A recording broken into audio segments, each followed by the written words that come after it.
Саламатсыздар ма? Саламат Мұқашев атындағы Агрополитехникалық жоғарғы колледжінің арнайы пән оқытушысы Жұмабаева Кенжебике Сықбайқызы. Бүгінгі біздің тақырыбымыз фонтандық ұңғымалардың жабдықтары.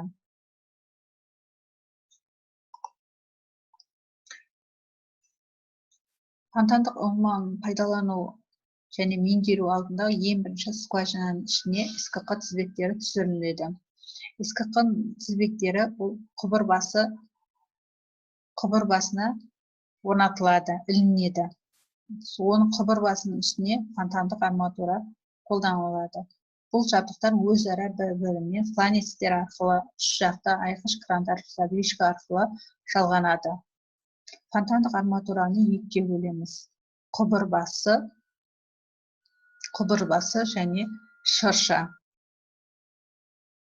Құбыр басының атқаратын қызметіне тоқталып кететін болсақ, тізбектерді іліп қою үшін және скважинаның аузын саңылаусыздандыру үшін осы құбыр басын қолданамыз. Құбыр басының конструкциясына қойылатын талаптар: құбыраралық кеңістікті сенімді саңылаусыздандыру үшін барлық құбыраралық кеңістікті қысымды бақылау мүмкіндігінің болуы, шегендеу құбырының тез және сенімді бекітілуі, бір тізбек басына әртүрлі шегендеу құбырының бекітілуі мүмкіндігі, яғни әмбебап болуы. Шырша құбыр басының үстінде орнатылатын жабдық. Шыршаның атқаратын қызметі скважинаның ішінен көтерілген мұнайды шығару жүйесіне қарай бағыттайды және де әртүрлі іс-шараларды жүргізу үшін қолданады. Штуцер фонтандық шыршаның бір элементі. Ол фонтанды ұңғымалардың жұмыс режимі мен өнімін реттеп тұру үшін қолданамыз. Манометрлер. Жалпы фонтандық арматурада екі манометр қолданылады. Бүйірінде және төбесінде орналастырылады. Бүйіріндегі манометр құбыраралық кеңістіктегі қысымды өлшейтін болса, төбесіндегі манометр түптік қысымды өлшеуге арналған. Манифольд фонтанды арматураны ұңғыма өнімін есептеуіш қондырғыға беретін құбыр желісімен жалғау үшін арналған. СКК тізбегі қабаттан көтерілетін сұйық пен газды жоғарыға көтеру немесе ұңғыма ішіне жіберу үшін қолданылады. СКК тізбектері бір-біріне муфта арқылы немесе резьба арқылы жалғанады. Сорапты компрессор құбырлар екі параметрлері бойынша сипатталады: ұзындығы және диаметрі. Ұзындығы 812 метр, диаметрі 48-114 мм аралығында болады. Фонтанды ұңғыманың жұмысына кедергі келтіретін факторлар парафин, тұз, дат болып есептеледі. Мұнай газын жоғалтқан сайын ауырлай береді, оның тұтқырлығы да артады, еру қабілеті төмендейді. Сонымен қатар мұнайдың температурасы да төмендейді. Оның себептері мынада: мұнай жылуын қоршаған ортаға және тау жыныстарына береді. Газ бөлінгенде мұнай суиды. Суыға мұнай тұтқырлығы жоғары болып келеді.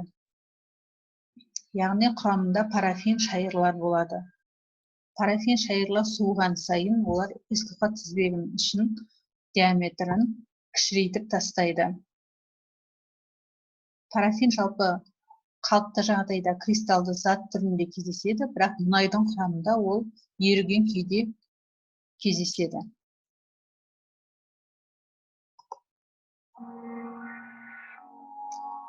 Мұнай видеоға назар салсаңыздар, мұнай өндірудің үш әдісі де қарастырылған.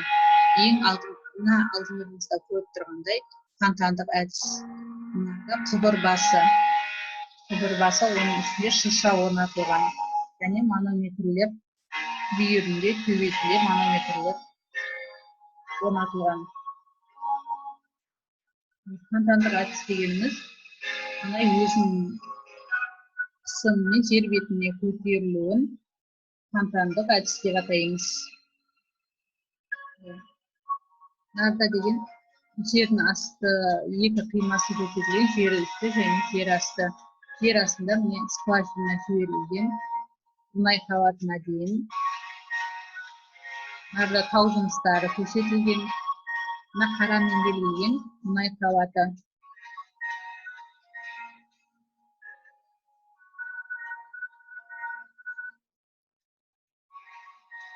мұнай қабаты, яғни мұнайдың өзінің қысымы жоғары болғанда міне өз қысымымен көтерілуін осыларда көруге болады.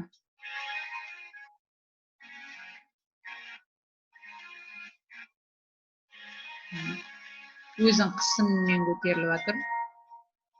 Мынау шығару желісінде қондырылған манометр. Бұл шығару желісі арқылы мұнай автоматтық топтық өлшеу қондырғысына барып түседі. Автоматтық топтық өлшеу қондырғысында әрбір скважинадан келген жеке желілер болады. Сол скважинаның бір тәулікте шығарылған өнімінің көлемі есептеледі.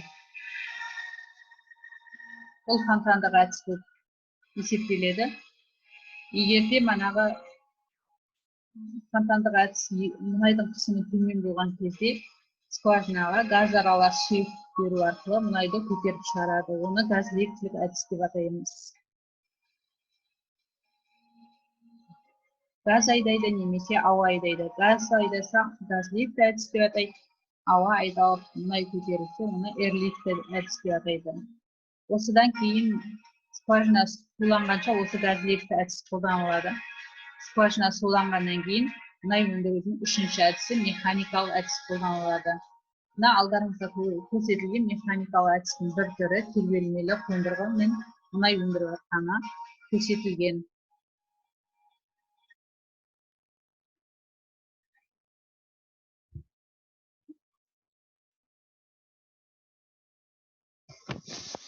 Бүгінгі сабағымыз бойынша терминдік сөздер берілген: қазақша, орысша, ағылшынша. Мынада суреттер.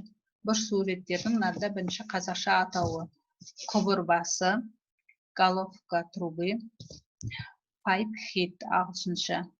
Мына суретте фонтандық шышы, қазақша фонтанды шыша, орысша фонтанный елка, ағылшынша fountain filtry. Нарда төлке, қазақша, орысша штуцер, ағылшынша фитинг. Келесі суретімізде манометр, орысша манометр, ағылшынша pressure gauge. Мына суретімізде сорапты компрессорлар, құбырлар, насосный компрессорная труба, pumped compressed pipe. Бұл біздің бүгінгі өткен тақырыбымыз бойынша сөздіктер, терминдік сөздіктер болатын 3 тілде.